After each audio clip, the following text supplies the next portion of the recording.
Hello, I'm David Azer, and this is 3-Minute AdAge, your daily video news show.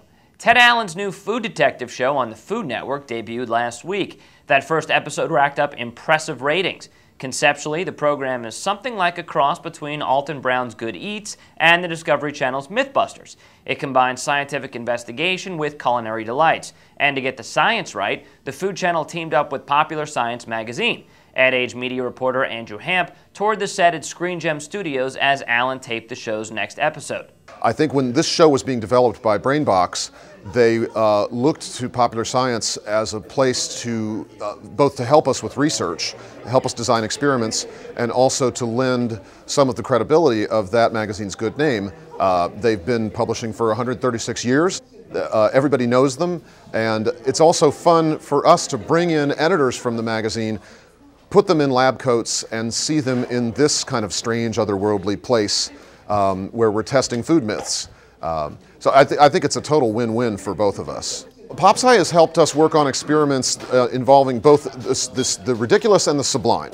So we're looking for answers to practical questions like, what's the best way to cool down your mouth when you've eaten too much hot, spicy food? To the slightly facetious idea of, is there any truth to the 5-second rule? Which is, when you drop food on the ground, it's okay to eat it if you pick it up quickly. And we actually designed an experiment for that myth in which we walked around New York City and dropped shrimp and French fries on the sidewalk and then swabbed them, made a petri dish to see what kind of bacteria would grow. Whenever we can, we're doing real scientific experiments to test these myths. And then sometimes on some of the more facetious ones, we're just being silly and having fun. Allen and Popular Science editor-in-chief Mark Jano are currently working on an episode about the best cures for a hangover. Funnily enough, Mark and I have had cocktails together a couple of times, of course always in moderation. But this is another sort of food, drink related topics that actually involves practical information. We certainly don't want to encourage people to drink too much, but when they've made that mistake, there are myths and ideas about what's the best way to respond to that. Of course, the simplest solution is don't drink too much. Probably number 2, I would suggest, would be to drink a lot of water. Maybe vitamins help. There are myths that tomato juice is useful, which is why, of course, people have Bloody Marys.